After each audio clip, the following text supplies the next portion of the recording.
में नेक्स्ट आता है एपिमर्स क्या होते हैं। तो आइए देखते हैं भैया एपिमर्स क्या होते हैं। तो सबसे पहले मैं यहां पर आपको कुछ एग्जाम्पल्स बना के दिखाऊंगा, उसके बाद में हम लोग समझेंगे कि क्या होता है। देखो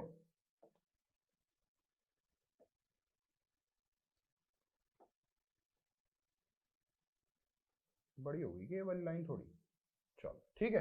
अब यहां पर एक और बना देते हैं कॉपी करके, कॉपी करने में तो हम लोग माहिर है, तो एक और कॉपी हो जाए, चलो ठीक है। एग्जाम्पल ले रहे हैं हम लोग, यहां पर देखिए इधर है यहां पर CHO और यहां पर है CH2OH, क्लियर बात है। यहां पर होंगे 3 कार्बन इस तरीके से, और इधर यहां पे है, इधर OH, इधर OH, इधर OH, यहां हाइड्रोजन, यहां हाइड्रोजन, यहां हाइड्रोजन।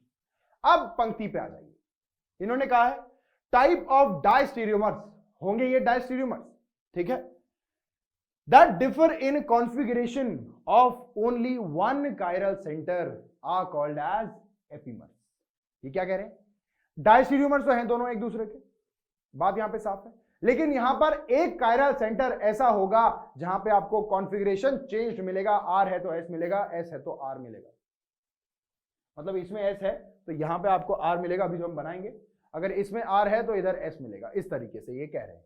तो क्या चेंज आता है भाई, आइए देखिए, यहां पर है CHO, यहां पे होगा CH2OH, और यहां पर OH, यहां पर OH, यहां पे हाइड्रोजन और इधर रहेगा OH, ठीक है। तो आप देख सकते हैं कि मात्र एक इस C2 कार्बन पे, ये क्या है C2 कार्बन, C2 कार्बन पे आपको चेंज दिख रहा है कॉन्फ़िगरेशन का, और इसी चेंज की वजह से हम इसे कहते हैं एपिमर। देख सकते हैं आप यहां पर रेड कलर में बना देंगे तो ज्यादा बेहतर तरीके से आप पहचान पाएंगे। ये देखिए यहां पे है point of difference, C2 carbon पे जो कॉन्फ़िगरेशन है ये चेंज हो चुका है, यहां पर अलग था, यहां पर अलग था, बात एकदम साफ है। अगर इस तरीके से आपको किसी भी पर्टिकुलर डायस्टीरियोमर में मिल जाए तो आप उसे क्या कहेंगे, आप उसे एपिमर कहेंगे। तो C2 कार्बन पे एपिमर है। नेक्स्ट आ जाइए, यहां पर एक और देखते हैं एग्जांपल,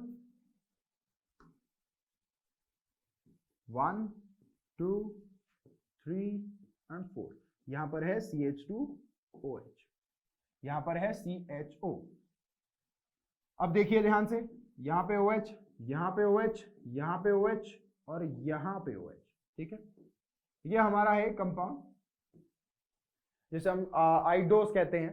तो इस कंपाउंड का एपिमर कब हो जाएगा, जब किसी भी पर्टिकुलर एक कायरल सेंटर पे, 4 में से एक कायरल सेंटर पे यहां पर जो कॉन्फ़िगरेशन है ये चेंज होता हुआ नजर आएगा इस पर्टिकुलर मॉलिक्यूल में, तब ये दोनों एक दूसरे के क्या कहलाएंगे, एपिमर्स। तो ध्यान दीजिए, यहां पे है CHO, यहां पे है 1 2 3 एंड 4, यहां पर है CH2OH, ठीक है। अब ध्यान देना है, यहां पर OH है, यहां हाइड्रोजन है, यहां हाइड्रोजन, यहां पे OH, आ गया पॉइंट ऑफ डिफरेंस। तो यहां पर है OH, यहां पे हाइड्रोजन, यहां पे है H, यहां पे है OH। तो पॉइंट ऑफ डिफरेंस फिर से एक बार C2 कार्बन पे है, नहीं ये C3 पर है, 1 2 3, C3 कार्बन पे यहां पर है, ठीक है। तो पॉइंट ऑफ डिफरेंस हम लोग मार्क कर लेते हैं भैया, यहां देखिए आप, और साथ ही में यहां पर भी एक बार नजर डालिए, तो चेंज आपको नजर आएगा कॉन्फ़िगरेशन में। और यहां ये जो चीज है ये है C3 कार्बन पे, C3 कार्बन पे आपको चेंज नजर आएगा। तो बात साफ है, ये दोनों एक दूसरे के क्या है, एपिमर्स है। ध्यान से बाकी पूरे मॉलिक्यूल को एक बार जरूर जांच कर लीजिएगा कि भैया सेम है या फिर अलग, ठीक है। और उसके बाद ही आप कंफर्म करिएगा कि भैया एपिमर है या फिर नहीं, ठीक है। तो इस तरीके से आपने जानना है कि एपिमर्स क्या होते हैं। तो एक बार फिर हम लोग रीड कर लेते हैं, क्या है, type of diastereomers that differ in configuration at only one chiral centre, मात्र एक कायरल सेंटर पे ये डिफर करेगा और उसे हम लोग क्या कहेंगे, एपिमर कहेंगे। क्या बात साफ हो रही है, एक बार फटाफट इस पे नजर डालिए, नोट करिए, मार्क करिए, अलग पेन से, अलग अलग कलर के पेन यूज करने हैं यहां पर, ठीक है, अलग कलर से मार्क करिए, C3 लिखिए, यहां C2 लिखिए, दोनों को लिखिए, एपिमर्स हैं एक दूसरे के, नीचे बढ़िया से, जगह नहीं है मेरे पास अभी लेकिन लिखिए। इसके बाद बढ़ते हैं आगे, नेक्स्ट है एरिथ्रियो एंड थ्रियो। ये क्या होता है भाई, एरिथ्रियो और थ्रियो, देखो अगर आपके पास कोई एक पर्टिकुलर मॉलिक्यूल है, देखिए ध्यान से, ध्यान रहे यहां पर CH3 यहां पे है Cl, यहां पे है Cl, यहां पे है हाइड्रोजन, यहां पे हाइड्रोजन, आप इसे क्या कहेंगे? आप इसे एरिथ्रियो कहेंगे। क्या कहेंगे? एरिथ्रियो कहेंगे। मैं ई से लिख रहा हूं इसे, ठीक है? देखो ध्यान से क्या लिखा है, this notation are used in those compounds which contain only 2 chiral centres. क्या यहां पे 2 कायरल सेंटर है? जी हां, बिल्कुल है, ठीक है। अब देखिए यहां पर when 2 identical groups are in the same side, ये देखिए दोनों हाइड्रोजन एक साइड में है, बिल्कुल हां है। In the Fischer projection such structure are known as erythro, ऐसे स्ट्रक्चर्स को हम क्या कहते हैं? एरिथ्रियो। लेकिन अगर 2 कायरल सेंटर मौजूद होने वाला आपके पास कंपाउंड है और अगर जो आइडेंटिकल ग्रुप्स हैं ये एक साइड पर नहीं, अलग अलग साइड पर मौजूद है, तब आप क्या कहेंगे इसे? तब आप इसे कहेंगे कि ये एक एरिथ्रियो नहीं, थ्रियो कंपाउंड है। देखिए, but if 2 identical groups are in opposite side in the Fischer projection then they are known as threo isomer. इसे हम क्या कह रहे हैं? थ्रियो आइसोमर कह रहे हैं। क्या बात साफ हो रही है? एक और एग्जांपल ले, देखिए यहां पे Cl, यहां पे OH, यहां पे हाइड्रोजन, यहां पे हाइड्रोजन, यहां पे CH3 और यहां पे CH। कैसा कंपाउंड है? थ्रियो एरिथ्रियो है। ये देखो दोनों हाइड्रोजन एक साइड है, ये कंपाउंड एरिथ्रियो है, तो यहां पे लिख देता हूं मैं ई, एरिथ्रियो, राइट। अब इसका थ्रियो क्या हो गया भाई? इस तरीके से 2 कायरल सेंटर है, यहां पर है CH3, यहां पर है CH3, यहां पे Cl, यहां पे OH, यहां हाइड्रोजन, यहां हाइड्रोजन, दोनों सिमिलर ग्रुप्स अपोजिट साइड में जब है तो हम इसे क्या कहेंगे? हम इसे थ्रियो कंपाउंड कहेंगे। और यदि सेम साइड में है तो हम इसे एरिथ्रियो कहेंगे। इसे मार्क कर लेते हैं भाई, ये देखो सेम साइड में है और ये देखो यहां पर अपोजिट साइड में है, मार्क नहीं कर पाऊंगा, ठीक है। सिमिलरली यहां पर देखो ये सेम साइड पे है, इसे भी मार्क कर दिया। तो ध्यान रहे आपको, अगर आपके सेम आइडेंटिकल ग्रुप्स जो है वो यदि एक ही साइड पे मौजूद है, जैसे कि यहां पर, तो आप उसे एरिथ्रियो कहेंगे। और यदि एक साइड पे नहीं, अलग अलग साइड में मौजूद है, तो आप इसे थ्रियो कंपाउंड्स कहेंगे। एक बार फिर से रीड कर लेते हैं भैया, क्या पंक्तियां इन्होंने दी है। This notation are used in those compounds which contain only 2 chiral centres. ध्यान रखना है इस चीज का कि यहां पर मात्र 2 कायरल सेंटर्स होने चाहिए, तभी आप ये नाम वहां पर यूज करेंगे। Only 2 chiral centres when 2 identical groups are in the same side of the Fisher projection, जैसे कि आप यहां देख सक रहे हैं, such structures are known as erythrio। ऐसे स्ट्रक्चर को हम एरिथ्रियो कहते हैं। लेकिन अगर 2 आइडेंटिकल ग्रुप्स किसी एक साइड पे ना होकर अपोजिट साइड पे है, तो ऐसे फिशर प्रोजेक्शंस को आप क्या कहेंगे? थ्रियो आइसोमर कहेंगे। क्या कहेंगे? थ्रियो कहेंगे। और दूसरा कहां गया? एरिथ्रियो, ठीक है। तो ये थ्रियो और एरिथ्रियो की कहानी अगर आपको पता चल चुकी है तो एक बार फटाफट इसे नोट करिए, उसके बाद बढ़ते हैं आगे। नेक्स्ट है DNL नोटेशंस। तो D और L ये आपने देखा होगा, अगर आपने ग्लूकॉन डी खरीदा है कभी जीवन में या फिर पिया है, तो उसके डब्बे के बाहर लिखा होता है D। भैया देखो, D and L notations are used to describe the configuration of the carbohydrates and amino acids in Fisher projection। अच्छा, किन दोनों के लिए यूज होता है भैया? ये यूज होता है 2 अलग अलग चीजों को बताने के लिए, मतलब कार्बोहाइड्रेट एंड अमीनो एसिड्स, इनको बताने के लिए होता है इन फिशर प्रोजेक्शन। अब ध्यान से सुनना है, इफ द OH ग्रुप, अगर आपका OH group attach to the bottom, जो कि कायरल होना ही होना चाहिए, मस्ट कायरल सेंटर, यानी कि सेकेंड फ्रॉम द बॉटम, नीचे से दूसरा, नीचे से दूसरा, ठीक है। कार्बन की बात कर रहे हैं और कायरल सेंटर नीचे से पहला, राइट। कायरल सेंटर नीचे से पहला, और यदि कार्बन की बात करें तो नीचे से दूसरा। ये कार्बन पे अगर आपका OH ग्रुप ये राइट हैंड साइड में है, इज ऑन राइट, तो आप यहां पर लिखेंगे D कार्बोहाइड्रेट। तो याद कैसे करेंगे? देखो हम लोग बोलते हैं ना राइट डाउन, तो राइट डाउन D, देखो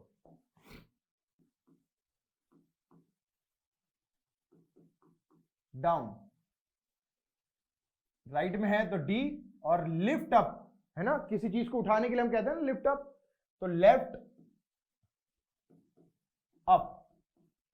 तो राइट डाउन और लिफ्ट अप से आप याद रख सकते हैं राइट में है तो डी और लेफ्ट में है तो आप लिखेंगे एल, ठीक है, लिफ्ट अप पे आप लिखेंगे एल। नेक्स्ट यहां पे देखिए, अगर आपका OH ग्रुप कहां है, is on the left side, left side में है, the compound is L carbohydrate, आप उसे लिखेंगे L carbohydrate. D and L isomer of same compounds are enantiomers of each other. यदि डी और एल आइसोमर है एक दूसरे के, कंपाउंड सेम है, तो वो एक दूसरे के क्या होंगे, एनांशियोमर्स होंगे। ये छोटी छोटी बातें आपको क्या रखनी है, याद रखनी है, ये इंपॉर्टेंट है, इसे मैं अंडरलाइन कर देता हूं भाई।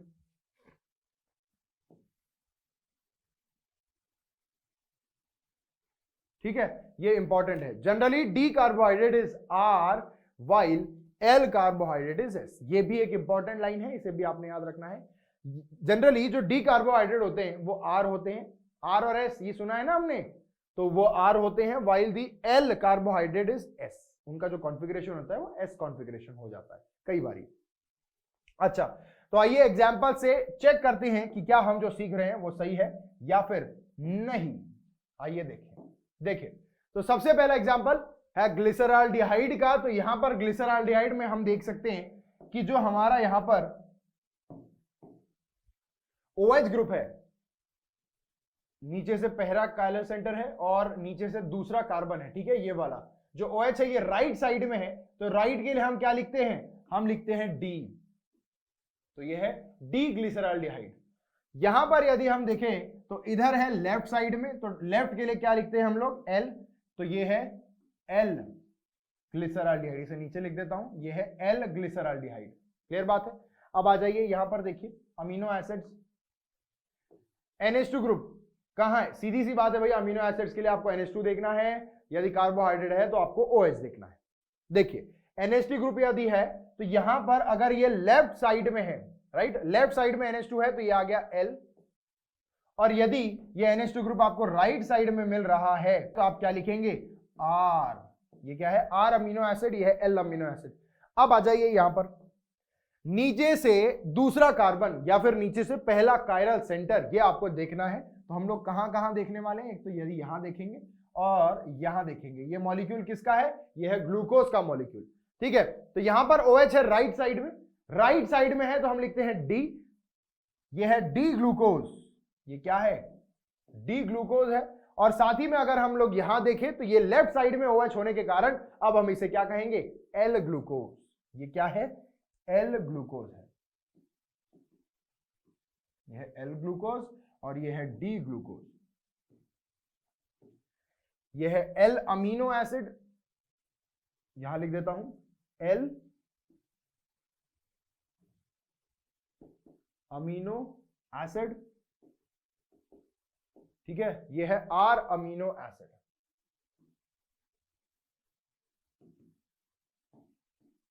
ये क्या है, आर अमीनो एसिड, और ये है डी ग्लिसरॉल्डिहाइड,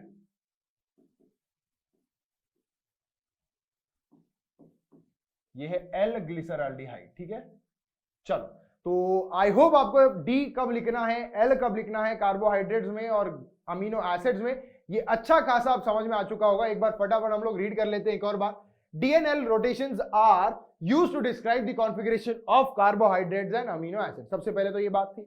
उसके बाद में इन्होंने बताया कि यदि आपका OH group in the Fischer projection, if the OH group attach to the bottom most chiral centre, जो होना चाहिए, यानी कि second from the bottom carbon is on the right side, अगर ये राइट साइड में है तो आप क्या लिखेंगे, डी कार्बोहाइड्रेट, जैसे हमने डी ग्लूकोज लिखा है। उसके बाद में if the OH group is on the left side the compound is L carbohydrate, जैसे हमने OH यदि लेफ्ट में पाया गया, ये देखिए, तो हमने क्या लिखा, एल ग्लूकोज, ठीक है, ये लेफ्ट साइड में है। अच्छा देखो, ऐसे लेफ्ट साइड में, आपको तो लेफ्ट ही दिख रहा है ना, ठीक है, तो लेफ्ट साइड में है तो यहां पर लिखा हमने एल ग्लूकोज, यहां पर राइट साइड में है तो हमने लिखा डी ग्लूकोज, यहां पर लेफ्ट साइड में है तो हमने क्या लिख दिया, ग्लूकोज नहीं, ग्लिसरॉल्डिहाइड, ठीक है। तो इस तरीके से उसके बाद इन्होंने बताया कि जो डी और एल आइसोमर्स होते हैं किसी सेम कंपाउंड के आर इनैंशियोमर्स ऑफ ईच अदर, मतलब ये दोनों एक दूसरे के इनैंशियोमर्स हैं, ये दोनों एक दूसरे के इनैंशियोमर्स हैं, ये दोनों भी एक दूसरे के इनैंशियोमर्स हैं। Generally the D carbohydrate is R, मतलब यदि जो आपका डी कार्बोहाइड्रेट है, ये वाला डी ग्लूकोज, इसका ये जो कॉन्फ़िगरेशन होगा आर होगा। कैसे होगा, चलिए देखते हैं। यहां पे यदि 1 कहूंगा तो इसे 2 कहूंगा, राइट। तो 1 2 इसे 3, तो इस तरीके से रोटेट हो रहा है यहां पर एंटी क्लॉकवाइज, और हाइड्रोजन यहां पर हॉरिजॉन्टल लाइन पे है, तो S चेंजेस टू R। ठीक है, तो ये सब बातें तो होती रहेगी, लेकिन इसके पहले आप यहां पर फटाफट इस चीज को नोट करिए, उसके बाद बढ़ते हैं आगे। नेक्स्ट है ऑप्टिकल आइसोमेरिज्म इन अलीन्स। तो अलीन्स में किस तरीके से ऑप्टिकल आइसोमेरिज्म होता है ये हमें यहां पर अभी देखना है। अलीन्स मतलब क्या होते हैं भाई? अलीन्स मतलब इस प्रकार का स्ट्रक्चर, जब कार्बन कार्बन कार्बन आपस में, 3 कार्बन आपस में डबल बॉन्ड से लिंक्ड होते हैं, यानी कि कुछ इस तरीके से, तो इस पर्टिकुलर स्ट्रक्चर को हम लोग क्या कहते हैं? अलीन्स कहते हैं। ठीक है, तो इन अलीन्स में ऑप्टिकल आइसोमेरिज्म किस तरीके से होगा ये हमें यहां पर अभी पढ़ना है। सबसे पहले, presence of chiral centre is not essential condition for the optical activity. Optical activity के लिए कायरल सेंटर होना जरूरी नहीं है, ये हमें यहां पर बता रहे हैं। Essential condition is that compound should exhibit non superimposable mirror images. ये कह रहे हैं कि non superimposable mirror images, या फिर इमेजेस हम कह लें, ये यहां पर होनी चाहिए, यानी कि जो दो आइसोमर्स हैं वो दोनों एक दूसरे के ऊपर सुपर इंपोज नहीं होने चाहिए। क्या कह रहे हैं? सुपर इंपोज नहीं होने चाहिए। तो हम लोग इसे मार्क कर देते हैं, कंडीशन जो है हमारी यहां पर इंपॉर्टेंट वाली, कि यहां पर ये सुपर इंपोजिबल मिरर इमेजेस नहीं होने चाहिए। Compound should exhibit chirality, compound में कायरलिटी होनी आवश्यक है। कैसे? हम लोग एग्जांपल्स देखेंगे तब आपको समझ में आएगा। Allenes have general formula in which valencies of the first and third carbon are perpendicular. ये कह रहे हैं कि एक जनरल फॉर्मूला कुछ ऐसा है जिसमें कि पहला और तीसरे कार्बन पे जो आपको बॉन्ड्स नजर आ रहे हैं ये परपेंडिकुलर होते हैं उसे। मतलब अगर C डबल बॉन्ड C कुछ इस तरीके से है तो यहां इस तरीके से बॉन्ड्स बने रहेंगे, ठीक है, परपेंडिकुलर होंगे। Allenes are optically active when two groups attached to each terminal carbon atom। जब टर्मिनल कार्बन एटम पे जो दो ग्रुप्स अटैच्ड हैं, इस दो ग्रुप, यहां दो ग्रुप, ठीक है, तो ये कार्बन एटम के बारे में क्या कहा है? Are different. ये जब अलग अलग होंगे तभी ऑप्टिकल एक्टिव होंगे, यानी NH2 और CH3 यहां पे होना चाहिए। तो अगर यहां भी NH2 है, यहां भी NH2 है तो नहीं, ठीक है। If two same groups are attached to any terminal carbon then the compound contain plane of symmetry. तो इस पर्टिकुलर कंपाउंड में प्लेन ऑफ सिमेट्री होगी। देखिए, सबसे पहले इन्होंने हमें बताया कि ये जो कार्बन यहां पे आपको नजर आ रहा है, ये और ये कार्बन जो आपको नजर आ रहा है, दोनों कार्बन के बीच जो एंगल बनेगा, यानी ये जो बॉन्ड्स है ना, ये जो बॉन्ड्स है, इनके बीच जो एंगल बनेगा ये एक दूसरे के परपेंडिकुलर होगा। ठीक है, मतलब ये कह रहे हैं कि यदि इस तरीके से अगर ये C डबल बॉन्ड C ये चीज है, तो यहां पर जो कार्बन होंगे, ये कार्बन के पास जो ग्रुप्स अटैच्ड हैं ये परपेंडिकुलर होंगे इस कार्बन के अटैच्ड ग्रुप से। मतलब अगर यहां पर जो ग्रुप्स अटैच्ड हैं वो इस तरीके से हैं, तो यहां पर जो ग्रुप्स अटैच्ड होंगे वो इसके परपेंडिकुलर होंगे, राइट, परपेंडिकुलर मतलब इस तरीके से यहां, राइट। तो ये चीज आपको समझनी है कि अगर देखिए परपेंडिकुलर नजर आ रहे हैं, एक इधर है तो दूसरा इधर है, टर्मिनल कार्बन की बात कर रहा हूं मैं, ये पॉइंट यहां पर समझाया इन्होंने। क्लियर बात है? ओके। अब यहां पर दोनों कार्बन जो है ये जो टर्मिनल पोजीशन पे है, यहां पर यदि सेम ग्रुप प्रेजेंट होते हैं, लेट्स से फॉर एग्जांपल यहां पर NH2 है, यहां पर भी NH2 है, तो यहां पर एक प्लेन ऑफ सिमेट्री पास हो सकती है। कैसे हो सकती है? जो प्लेन होगा वो कहीं ना कहीं यहां पर जो डिफरेंट मॉलिक्यूल्स है वो अपने प्लेन में उसे रख लेगा, और प्लेन में यदि वो आ जाते हैं तो वो कंसीडर नहीं होंगे। क्या बात समझ में आ रही है मैं क्या कहना चाहता हूं? देखो, सपोज आपके पास कुछ इस तरीके से मॉलिक्यूल है जिसमें कि C डबल बॉन्ड C यहां पर है और C डबल बॉन्ड C यहां पर है, ठीक है। अब इस पर्टिकुलर कार्बन को मैं यदि NH2 लगा दूं एक, और यहां पर मैंने लगा दिया NH2, ठीक है, तो एक है अबव द प्लेन और एक है बिलो द प्लेन, ठीक है। मतलब कुछ इस तरीके से ये है ना, इस एंगल में। और साथ ही में यहां पर अगर मैं देखूं तो इधर मैं लगा देता हूं CH3 एंड OH। अब देखिए ये कार्बन और ये पूरा मामला ये एक प्लेन में है, और साथ ही में ये है अबव द प्लेन, ये वाला NH2 बिलो द प्लेन। अगर मैं यहां पर एक प्लेन पास करूं, मैंने यहां पर एक प्लेन पास किया, ठीक है। अब ये जो मैंने प्लेन पास किया, इसमें ये कार्बन, ये कार्बन, ये कार्बन, ये कार्बन और ये OH, ये इस प्लेन में है, रेड में जो प्लेन बना है उसमें है। और ये जो NH2 है ये अबव द प्लेन है, और ये जो NH2 है ये बिलो द प्लेन है। तो क्या यहां पर इस प्लेन पास करने के बाद NH2 को NH2 नजर आ रहा है? जी हां, NH2 को NH2 नजर आ रहा है, मतलब यहां पे प्लेन ऑफ सिमेट्री पॉसिबल है। क्या बात समझ में आ रही है? किस तरीके से प्लेन ऑफ सिमेट्री पॉसिबल है? क्यों पॉसिबल है? क्योंकि ये कार्बन और ये कार्बन पे अटैच जो ग्रुप्स है वो आपस में परपेंडिकुलर है एक दूसरे को।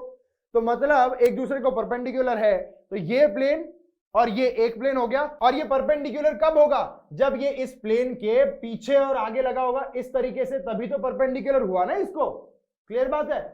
अगर नहीं समझ में आ रहा है तो वीडियो को वापस पीछे करिए, फिर से देखिए एक्सप्लेनेशन को, एक बार, दो बार, तीन बार, उसके बाद आपको समझ में आएगा। एक्सप्लेन करते वक्त आपको उसे इमेजिन करना है, और साथ ही में इमेजिन करने के लिए, इमेजिनेशन बढ़ाने के लिए, यदि कमजोर है थोड़ा सा तो आपको इन चीजों को पेन पेंसिल की मदद से बनाकर देखना है, तब आपको समझ में आएगा।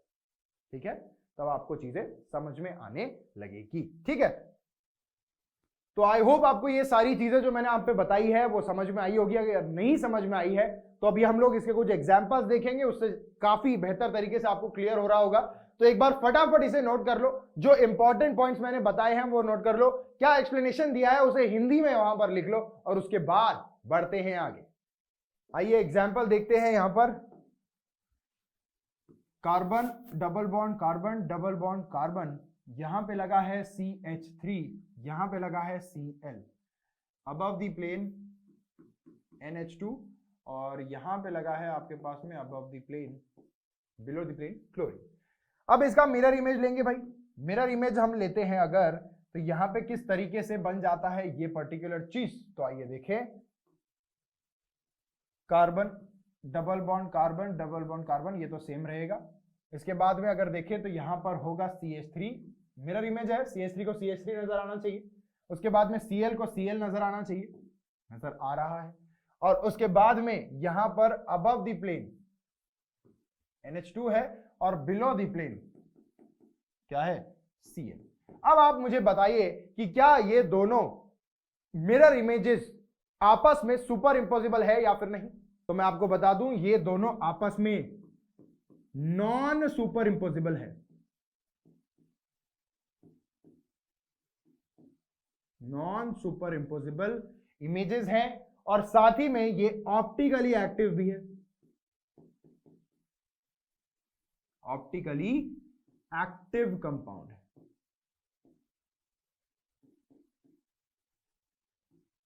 ये आपस में क्या है? ऑप्टिकली एक्टिव कंपाउंड्स हैं, नॉन सुपर इंपोजिबल इमेजेस है। ठीक है, तो इस तरीके से आपको यहां पर पहचानना है ऑप्टिकल एक्टिव है या फिर नहीं, किनमें? अलीन्स में। राइट, देखिए ये पूरा चीज एक प्लेन में है, ये अबव द प्लेन है, ये बिलो द प्लेन है। ये पूरी चीज एक प्लेन में है, ये अबव द प्लेन है, ये बिलो द प्लेन है। इस कार्बन पे जो दो ग्रुप्स लगे हैं वो इस कार्बन पे जो दो ग्रुप्स लगे हैं उसको परपेंडिकुलर है।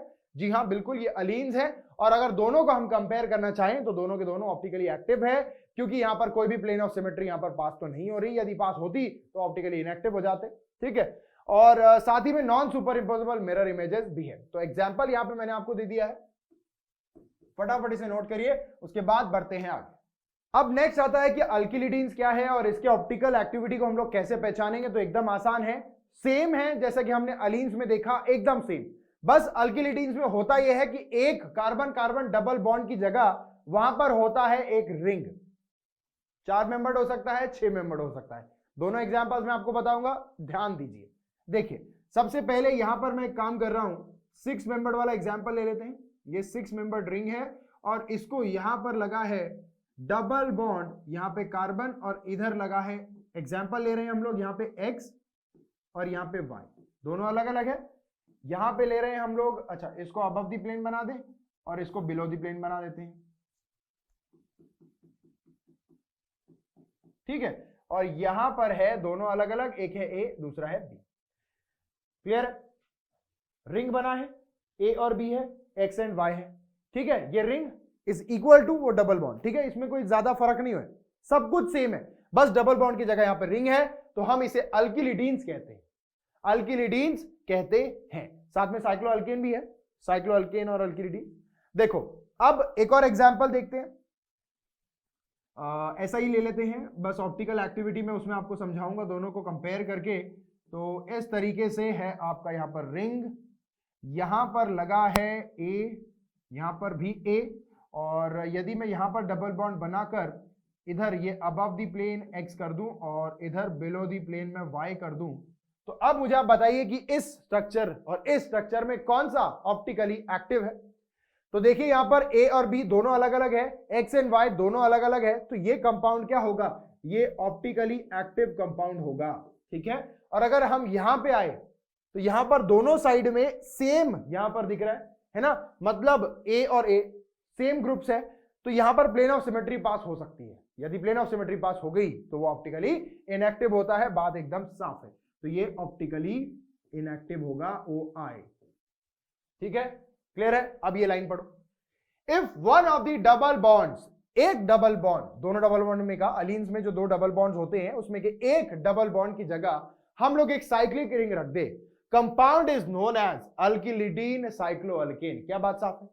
अब ऐसे कंपाउंड जो होते हैं ये ऑप्टिकली एक्टिव होते हैं कब, जब both the groups attach to each terminal carbon atom are different, मतलब हर एक टर्मिनल, इस साइड का टर्मिनल कार्बन और इस साइड की टर्मिनल कार्बन पे अलग अलग ग्रुप्स अटैच होने चाहिए, तभी ये कंपाउंड ऑप्टिकली एक्टिव होगा, वरना आप देख ही सकते हैं ऑप्टिकली इनएक्टिव हो रहा है। क्लियर बात है। एक और एग्जांपल देखते हैं, देखो अगर मैं यहां पर CH3 ले लूं और यहां पर भी CH3 ले लूं, अब आपको तो पता चल ही चुका होगा कि मैं क्या कर रहा हूं, मैं एक ऑप्टिकली इनएक्टिव कंपाउंड बना रहा हूं, लेकिन यहां पर रिंग है 4 मेंबर की। ठीक है, और इधर लगा है डबल बॉन्डेड, यहां पर लगे NH2 और यहां पे लगा है क्या, OH। क्लियर बात है। क्या यहां पर प्लेन ऑफ सिमेट्री पास हो सकती है? जी हां, प्लेन ऑफ सिमेट्री पास हो सकती है। और अगर प्लेन ऑफ सिमेट्री पास हो रही है तो मतलब क्या ये एक ऑप्टिकली एक्टिव कंपाउंड है? नहीं, ये एक ऑप्टिकली इनएक्टिव कंपाउंड है। तो अब आई होप आपको अल्किलिडीन्स में और अलीन्स में कैसे ऑप्टिकली एक्टिव कंपाउंड और ऑप्टिकली इनएक्टिव कंपाउंड को पहचानना है ये और बेहतर तरीके से आ रहा होगा। तो एक बार फटाफट इसे देख लो और इंपॉर्टेंट पॉइंट्स को नोट कर लो। ऑप्टिकली एक्टिव और ऑप्टिकली इनएक्टिव को किस तरीके से पहचानना है हिंदी में वहां पर लिख लो, और उसके बाद हम बढ़ते हैं आगे। नेक्स्ट है ऑप्टिकल आइसोमर्स इन स्पाइरेन्स। स्पाइरेन्स में कैसे देखते हैं हम, ये स्पाइरेन्स होते क्या है? अभी तक हमने देखा कि यदि दो डबल बॉन्ड होते हैं तब हम उन्हें अलीन्स कह रहे थे, जब एक डबल बॉन्ड और एक रिंग हो रहा था तब हम उन्हें अल्किलिडीन्स कह रहे थे। लेकिन अगर उन दोनों डबल बॉन्ड की जगह रिंग डाल दिया जाए तो उन्हें कहते हैं और कुछ नहीं, स्पाइरेन्स। आइए देखें, when both the double bonds in allenes are replaced by two cyclic ring, same or different, ये 6 मेंबर भी हो सकती है, दोनों की दोनों 4 मेंबर भी हो सकती है, एक 6 और एक 4 और एक 4 और एक 6 ऐसा भी हो सकता है। चाहे आप सेम मेंबर रिंग ले लो या फिर डिफरेंट मेंबर रिंग ले लो, कोई दिक्कत नहीं है, स्पाइरेन्स वो कहलाएंगे। Resulting system known as spirane. In spirane both rings are perpendicular. अब एक चीज जो यहां पे आपको ध्यान देनी है कि जो स्पाइरेन्स हैं उसमें ये जो दोनों रिंग्स हैं ये आपस में एक दूसरे को परपेंडिकुलर है। सपोज करिए ये एक रिंग है और ये दूसरी रिंग है, इन दोनों को मैं ज्वाइन कर रहा हूं तो ये कभी भी एक प्लेन में जैसे कि अभी है नहीं होंगे, ये हमेशा एक दूसरे को परपेंडिकुलर होंगे। तो एक अगर ये प्लेन में है तो एक उसके परपेंडिकुलर प्लेन में होगा। क्या बात समझ में आ रही है? दोनों एक दूसरे को परपेंडिकुलर होंगे। जाहिर सी बात है, अब इस पर्टिकुलर कार्बन को, मतलब रिंग और रिंग, दो रिंग है, दोनों रिंग के जो टर्मिनल कार्बन है यहां पे और यहां पे, इस कार्बन को लगे हुए ग्रुप्स भी आपस में परपेंडिकुलर हो जाएंगे। बिल्कुल सी बात है, जाहिर सी बात है। जब रिंग ही आपस में परपेंडिकुलर है तो यहां पर जो कार्बन को ग्रुप लगे हैं वो और इस कार्बन को जो ग्रुप लगे हैं वो आपस में क्या होंगे? परपेंडिकुलर होंगे। क्या बात साफ है? ठीक है, देखो अब यहां पर देखिए CH3Br लगा है, यहां पे CH3Cl लगा है, दोनों के दोनों अलग अलग है। क्या ये ऑप्टिकली एक्टिव है? जी हां, ये ऑप्टिकली एक्टिव है, दोनों अलग अलग है, बात एकदम साफ है। लेकिन जब दोनों साइड सेम ग्रुप्स आ जाते हैं किसी एक टर्मिनल कार्बन एटम के ऊपर तो हम इसे ऑप्टिकली एक्टिव नहीं कहेंगे, हम इसे ऑप्टिकली इनएक्टिव कहेंगे, क्योंकि यहां पर प्लेन ऑफ सिमेट्री पास हो रही होगी, जो कि इस रिंग और Cl एंड NH2 इन सब को एक प्लेन में रखेगा। ये रिंग और ये दोनों एक प्लेन में होंगे और साथ ही में ये जो है वो आपस में एक दूसरे के अपोजिट होंगे, यानी एक दूसरे को दिख रहे होंगे मिरर इमेज की तरह। मैं प्लेन की बात कर रहा हूं। ये क्या है? ये एक प्लेन है, ये एक प्लेन पास हो रहा है यहां से। ये जब प्लेन पास हो रहा है तो ये रिंग और ये Cl और ये NH2 तीनों की तीनों चीजें एक प्लेन में है, जो प्लेन हमने पास किए हैं, ठीक है। और इसके अलावा जो आउट ऑफ द प्लेन जा रहा है वो है CH3 और इसी वजह से दोनों साइड में जब सेम दिख रहा है और प्लेन पास हो रहा है तो अब ये एक लगभग है ना, हम मीजो कंपाउंड कह सकते हैं, लेकिन अब हम इसे ऑप्टिकली इनएक्टिव कहेंगे। क्या बात साफ है? ऑप्टिकली इनएक्टिव है। स्पाइरेंस क्या होते हैं? दो रिंग होती है, दोनों अलग अलग मेंबर की हो सकती है और उसके बाद में दोनों एक दूसरे को परपेंडिकुलर होती है। कौन से ऑप्टिकली एक्टिव होते हैं, कौन से ऑप्टिकली इनएक्टिव होते हैं, ये सारी चीजें मैंने आपको बता दी है, तो एक बार फटाफट इसे नोट कर लो, उसके बाद बढ़ते हैं आगे। अब हमें पढ़ना है कि बाइफिनाइल्स क्या होते हैं। बाइफिनाइल्स मतलब ऐसे कंपाउंड जिनमें दो फिनाइल रिंग मौजूद होती हैं। देखिए, ये देखिए, दो फिनाइल रिंग है, ओके। ऑप्टिकल आइसोमेरिज्म पढ़ेंगे हम बाइफिनाइल्स में कैसे देखते हैं। अब biphenyl unit consist of to phenyl ring attached with a sigma bond. ये देखो, दो फिनाइल रिंग है, एक सिग्मा बॉन्ड से अटैच्ड है, दो फिनाइल रिंग है, एक सिग्मा बॉन्ड से अटैच्ड है। बेहद बढ़िया। Phenyl ring has a planar structure. इसका क्या होता है? एक प्लेनर स्ट्रक्चर होता है, but it can rotate along the sigma bond to form different conformations like staggered, eclipsed and skew. अब ये क्या है? स्टैगर्ड, इक्लिप्स आपने सुना होगा, चंदा मामा है ना, इक्लिप्स होता है वहां पे, बस वैसा ही कुछ। स्टैगर्ड यानी उसका विपरीत, और स्क्यू भी होता है। हम सब चीजें एक एक करके पढ़ेंगे आने वाले समय में, तो दिक्कत की बात नहीं है, लेकिन आपको यह समझना है यहां पर कि जो दोनों फिनाइल रिंग्स हैं ये आपस में एक सिंगल बॉन्ड से अटैच्ड हैं। यदि, मैंने आपको ऑलरेडी ये पहले भी बताया, यदि सिंगल बॉन्ड से अटैच्ड है कोई चीज तो वो आपस में रोटेट हो सकती है आसानी से, राइट। लेकिन अगर डबल बॉन्ड से अटैच्ड है तो वो रोटेट नहीं हो पाएगी। आप इसे खुद कर सकते हैं। कैसे? एक उंगली लीजिए अपनी, है ना, सबके पास है 10, एक उंगली लीजिए, इस उंगली को पकड़ के ऐसे घुमाइए। क्या घूम रही है? जी हाँ, बिल्कुल घूम रही है। लेकिन अगर आप दो उंगली लेते हैं और उसे पकड़ते हैं तो जब आप घुमाने लगेंगे तो यहां पर है ना, उंगली तो मुड़ी जाएगी यार, ऑब्वियस सी बात है। तो अगर डबल बॉन्ड होता है तो वो नहीं मुड़ती, अगर सिंगल बॉन्ड होता है तो वो बढ़िया से रोटेट हो जाती है, राइट। क्लियर है? तो बस यही चीज होती है यहां पर सिग्मा बॉन्ड से अटैच्ड दोनों रिंग, तो ये आपस में रोटेट हो जाते हैं और अलग अलग कंफर्मेशंस बना देते हैं like skew, Eclipse and staggered, ठीक है।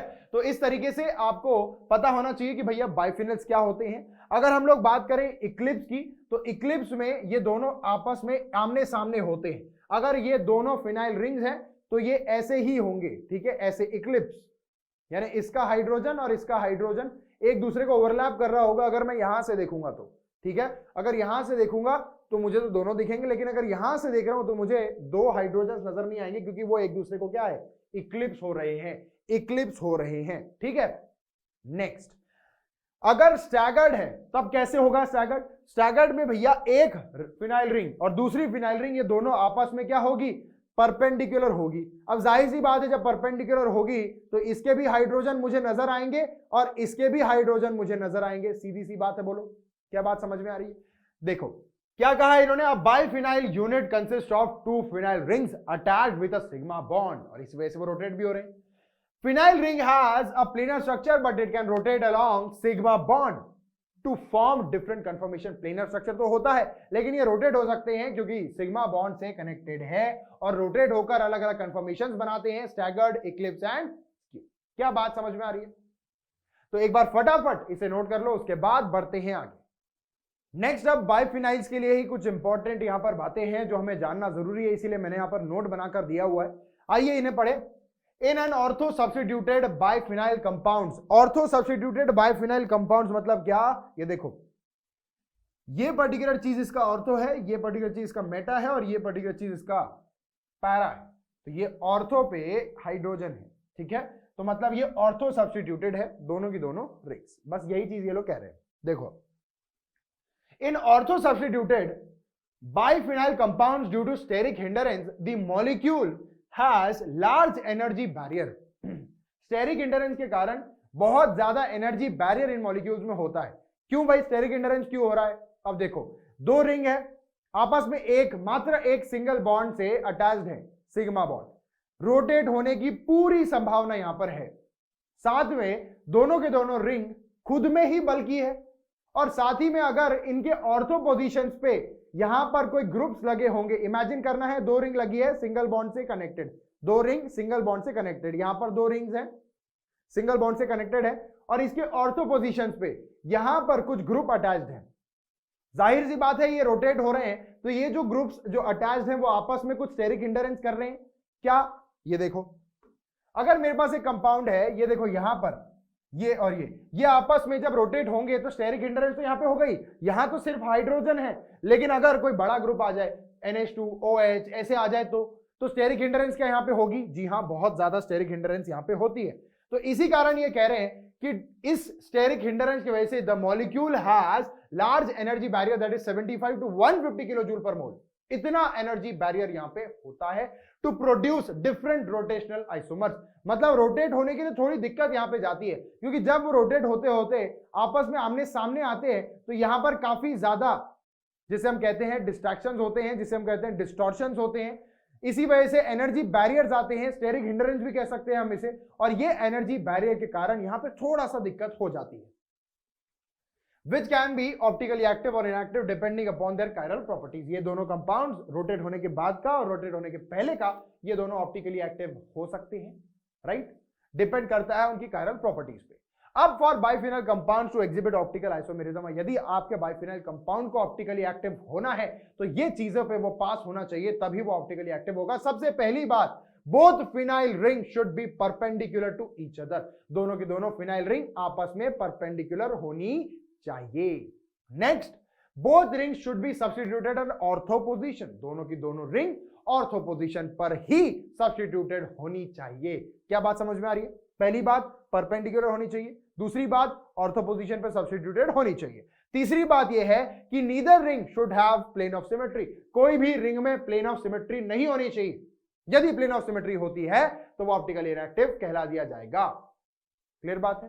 तीन बेसिक कंडीशन है, पहली कि भैया दोनों रिंग आपस में परपेंडिकुलर हो, दूसरी कि दोनों रिंग में ऑर्थो पोजीशन पे ही सब्स्टिट्यूशन हो, और तीसरी कि कोई भी पर्टिकुलर रिंग से यहां पर प्लेन ऑफ सिमेट्री पास ना हो, यदि हो जाती है तो वो ऑप्टिकली इनएक्टिव कहलाएगी, यदि नहीं होती है तो आप ऑप्टिकली एक्टिव उन्हें कह सकते हैं depending upon the chiral property. ठीक है, क्लियर है? तो ये पॉइंट्स को आप अपने किताब में लिखेंगे नोट मार के, नोट मार के हम लिखेंगे इसे, और फटाफट आप इन्हें नोट कर लीजिए, उसके बाद हम बढ़ते हैं आगे। नेक्स्ट है ज्योमेट्रिकल आइसोमेरिज्म का ही टाइप, जिसमें हम देखेंगे कि सिस एंड ट्रांस आइसोमर्स कैसे होते हैं। बेसिकली ये स्पेशल अरेंजमेंट पे डिपेंड करता है, और यहां पर डबल बॉन्ड का मौजूद होना बेहद ज्यादा जरूरी हो जाता है। देखिए, isomers which possesses same molecular and structural formula, इनका मॉलिक्यूलर फॉर्मूला सेम है, स्ट्रक्चरल फॉर्मूला भी सेम है, तो फिर अलग क्या है? But differ in arrangement of atoms, जब एटम्स के अरेंजमेंट की बात होगी तो यहां पर ये अलग होंगे। एटम्स के अरेंजमेंट में molecular formula same, structure formula same, atoms का अरेंजमेंट यहां पे अलग होगा। देखो, in space due to the restricted rotations around the carbon carbon bond और कार्बन नाइट्रोजन बॉन्ड, कोई भी बॉन्ड डबल बॉन्ड होना चाहिए जो कि रोटेट नहीं होगा। ठीक है, देखो, geometrical isomerism is exhibited by the following type of compounds, कौन से कंपाउंड हो सकते हैं? जिसमें कि प्रेजेंट होगा C double bond C, C double bond N, N double bond N, और इसके बाद यहां पे लगे तमाम ग्रुप्स, उनके बीच में हम सिस और ट्रांस कौन सा होगा ये देखेंगे। क्लियर बात है? अब एक और चीज, तो compounds having cyclic structure, cyclic structure में भी हो सकता है सिस एंड ट्रांस। जी हां, डबल बॉन्ड का मतलब ही एक रिंग हो सकता है। जब हमने DBE पढ़ा था, है ना, डबल बॉन्ड इक्विवेलेंट, तो एक रिंग का मतलब एक डबल बॉन्ड जैसा ही होता है। ठीक है, तो यहां पे आप डबल बॉन्ड की जगह यदि रिंग होता है तो भी वहां पे आप सिस और ट्रांस कह सकते हैं, सिस और ट्रांस वहां पर बता सकते हैं। ठीक है, तो फटाफट से इन पॉइंट्स को नोट करिए, उसके बाद बढ़िया से एग्जांपल देखते हैं सिस और ट्रांस आइसोमेरिज्म के। अब देखिए एग्जांपल्स देखते हैं भाई सिस एंड ट्रांस के। तो सबसे पहला एग्जांपल हम लोग लेंगे C डबल बॉन्ड C को लेकर। C डबल बॉन्ड C, यहां पे होगा Cl, यहां पे है Cl, यहां पे हाइड्रोजन और यहां पे हाइड्रोजन। तो अब डबल बॉन्ड के किसी भी एक साइड हाई प्रायोरिटी वाले ग्रुप हो, हाई प्रायोरिटी वाले ग्रुप कह रहा हूं मैं, किसी भी एक साइड हो, यानी कि Cl Cl, या फिर आप ये कह सकते हैं कि सेम ग्रुप यदि एक साइड हो तब वो सिस हो जाता है। देखो, Cl और Cl यहां पे दोनों एक साइड है, तो हम इसे क्या कहेंगे, सिस आइसोमर। ये क्या है, सिस आइसोमर है। अब ट्रांस बनाना चाहे इसका तो क्या करना है, एकदम आसान है। Cl एक इस तरफ होगा और एक Cl इस तरफ होगा, तो हाइड्रोजन इस तरफ होगा और हाइड्रोजन इस तरफ, तो इसे हम कहेंगे ट्रांस। मतलब डबल बॉन्ड के अपोजिट साइड में अगर बन रहा है तो वो ट्रांस, अगर सेम साइड में बन रहा है तो वो सिस। ऐसा ही कुछ होता है ENZ, वो हम लोग आगे पढ़ेंगे, लेकिन अभी के लिए आप सिस और ट्रांस क्या होता है ये देखिए। ये हो गया डबल बॉन्ड का। अच्छा, इसके अलावा कोई एग्जांपल, ये देखो, यहां पे COOH, यहां पे COOH और यहां पे हाइड्रोजन, कहेंगे हम इसे सिस। क्लियर बात है।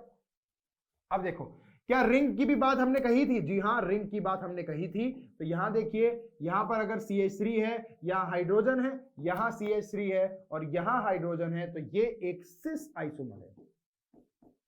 और अगर यदि रिंग मौजूद है कुछ इस तरीके से और यहां पर है CH3 एक तरफ और CH3 दूसरे तरफ, तो हम इसे एक डबल बॉन्ड कंसीडर कर रहे हैं और दोनों जो CH3 अपोजिट साइड है, तो हम लोग इसे क्या कहेंगे, हम लोग इसे कहेंगे कि एक ट्रांस आइसोमर का टाइप है।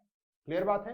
क्या ये 4 मेंबर रिंग में हो सकता है? जी हाँ। क्या ये 6 मेंबर रिंग में हो सकता है? जी हाँ। रिंग होनी चाहिए, रिंग होनी चाहिए। देखो कुछ इस तरीके से यदि है, यहां पर प्रेजेंट है Cl और यहां पर प्रेजेंट है Cl, यहां हाइड्रोजन, ये हो गया ट्रांस।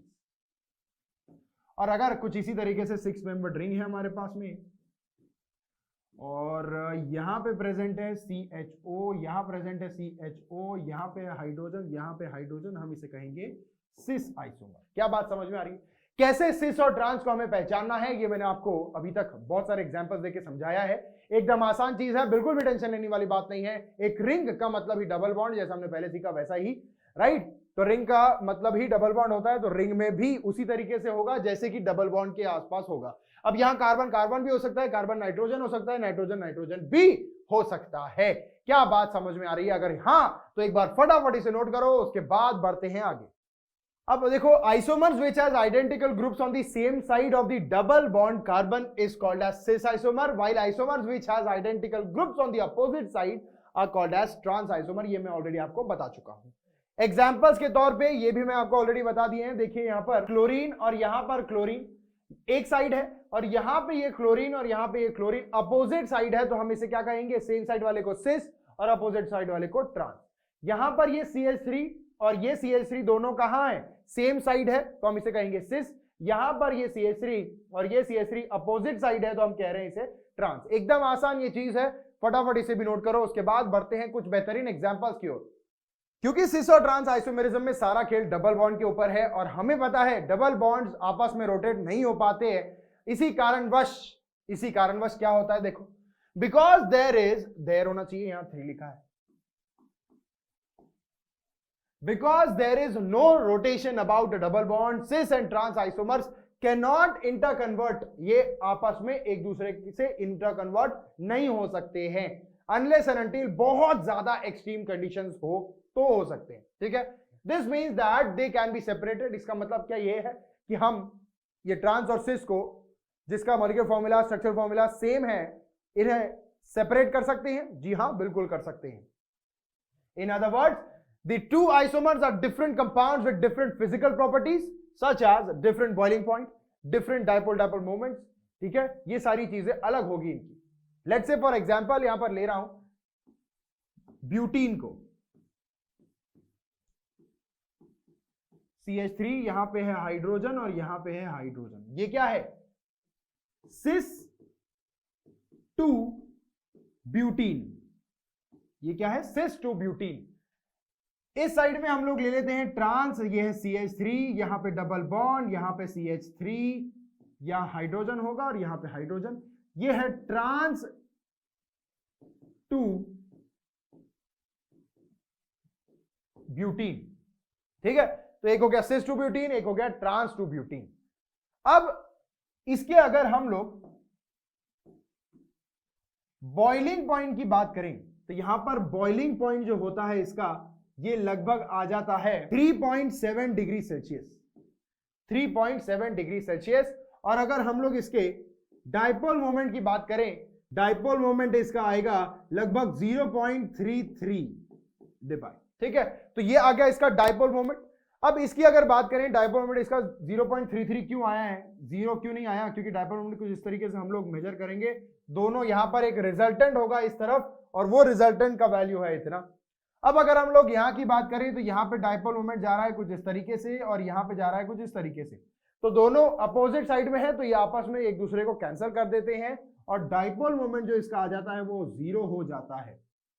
ठीक है, और वही बात अगर हम लोग बॉइलिंग पॉइंट की करें तो ये भी यहाँ पे काफी ज्यादा कम होता है। बॉइलिंग पॉइंट जो है इसका ये लगभग 0.9 डिग्री सेल्सियस लगभग इतना होगा। तो आप देख सकते हैं दोनों की जो फिजिकल प्रॉपर्टीज है, चाहे वो डाइपोल मोमेंट की हो या फिर वो बॉइलिंग पॉइंट की हो, दोनों अलग अलग है। एक तरफ यहाँ पे 3.7 है, एक तरफ यहाँ पे 0.9 है, दोनों अलग अलग मॉलिक्यूल्स है। एक सिस आइसोमर है ब्यूटीन का और एक ट्रांस आइसोमर है ब्यूटीन का।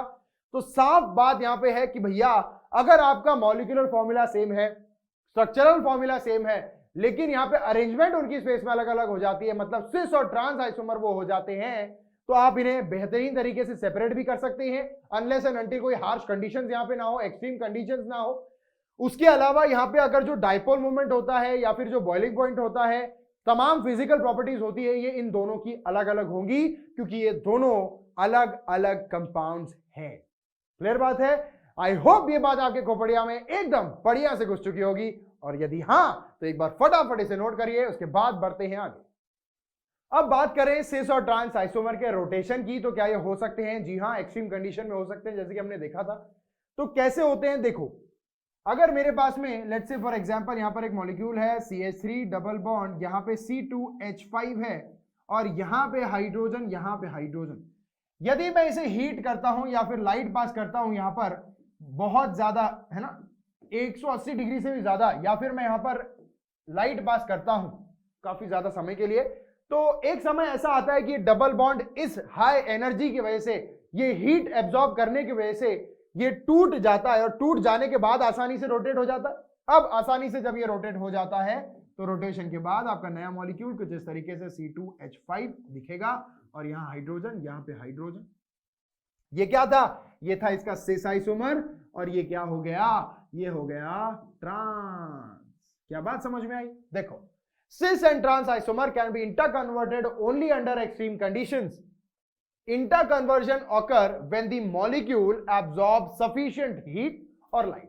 जब मॉलिक्यूल एक sufficient heat या फिर light absorb करेगा, तब ही यहां पर एक्सट्रीम कंडीशन पे इंटरकन्वर्जन हो सकता है सिस का ट्रांस में या फिर ट्रांस का सिस में। ठीक है, which causes the pi bond to break, जिसके कारण पाई बॉन्ड टूटता है काफी ज्यादा एब्जॉर्ब करने के बाद एनर्जी को।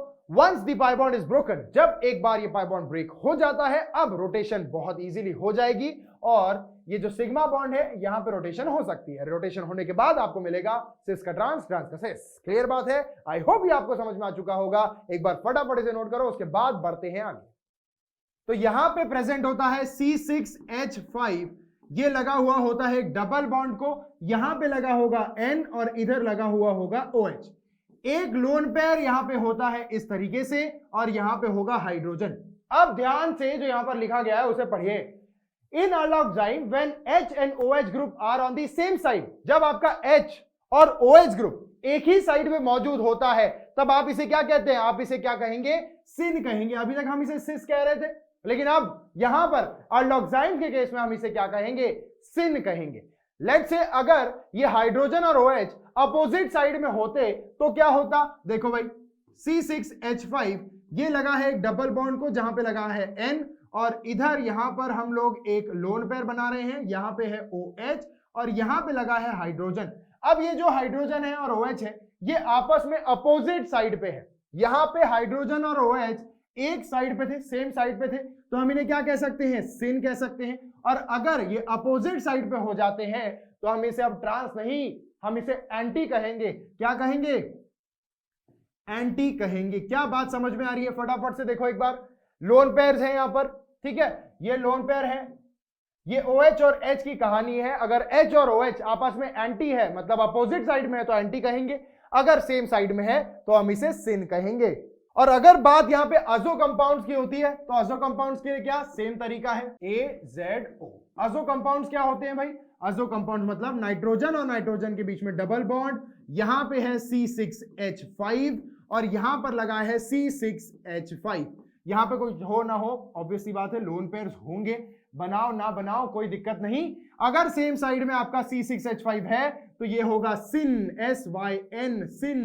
और अगर अपोजिट साइड में है मतलब नाइट्रोजन डबल बॉन्ड नाइट्रोजन और यहां पे है C6H5 और यहां पे लगा हुआ है C6H5, मतलब अपोजिट साइड में मौजूद है आपके पास जो अल्काइल ग्रुप्स लगे हुए हैं वो, तो हम इसे कहेंगे एंटी, और अगर सेम साइड में है तो हम कहेंगे इसे सिन। क्या बात समझ में आ गई? ये बात हो रही थी अजो कंपाउंड्स के लिए। इसे नोट कर लेना है, इसे अपने किताब में लिख लेना है, काफी ज्यादा इंपॉर्टेंट है। तो चलिए करिए नोट, उसके बाद बढ़ते हैं आगे। अब टाइम आ गया है कि भैया ई और जेड ये नॉमेनक्लेचर क्या होता है, तो आइए देखें। E and Z system for nomenclature, this system is applicable when there are 4 different substituents. अब बात आ गई है डिफरेंट सब्स्टिट्यूएंट्स की। जब सब्स्टिट्यूएंट सेम हो रहे थे तब हम वहां पे कौन सा नॉमेनक्लेचर दे रहे थे? हम लोग वहां पर दे रहे थे सिस एंड ट्रांस या फिर सिन एंड एंटी।